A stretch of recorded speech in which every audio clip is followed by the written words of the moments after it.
জৈনুদ্দিন ভাই এবং Mustafa Anwar Asia cinema হলে প্রথম আমরা গেলাম, এবং আশরাফ ভাই। যখন দেখলাম হাজার হাজার লোক, তখন আমার চোখ দিয়ে পানি বেরোচ্ছিল যে আসলে কি আমার ছবি দেখার জন্য এত ভিড়। ছবিটা সুপার ডুপার হিট হলো, শুরু হলো এগিয়ে চলা। হ্যাঁ, 4 কোণা 4টা, মাঝখানে একটা, এই সাইডে একটা, 6টা, ওই সাইডে মিডিলে একটা, আর এই সাইডে 8টা খুঁটি লাগে একটা শক্ত ঘর বানাতে। আমি যদি মনে করি বাংলা চলচ্চিত্রে 8টা খুঁটির মধ্যে মান্না একটা, এবং আপাতমস্তক আমার তার উপরে ভীষণভাবে আমার নাখোশ আমি তার প্রতি, যে নিজের থেকে বেশি ভালোবাসতেন চলচ্চিত্র।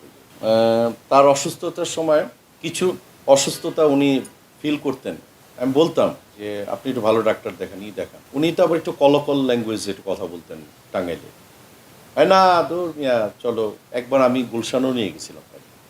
আমি জানতাম না যে ওনার হার্টে যে এই ধরনের একটু প্রবলেম আছে। অতিমাত্রায় বেশি ভালোবাসতেন।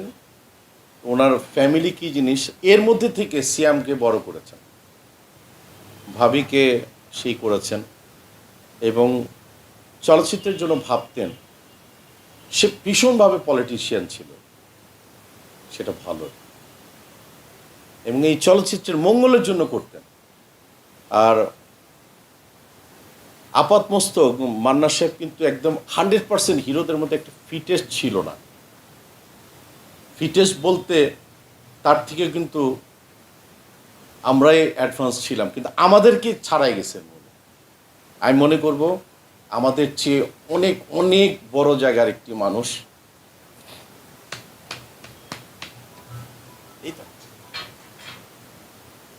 এবং আল্লাহ তাকে অনেক ভালো রাখবে। আর সে আমার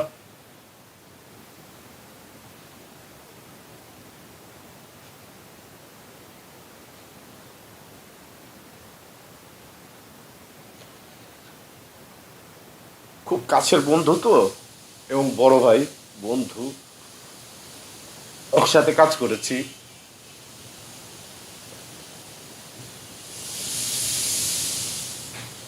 এই তো মান্না ভাই, আপনি যেখানে থাকবেন অবশ্যই ভালো থাকবেন। ভীষণ মিস করি, এবং আই লাভ ইউ।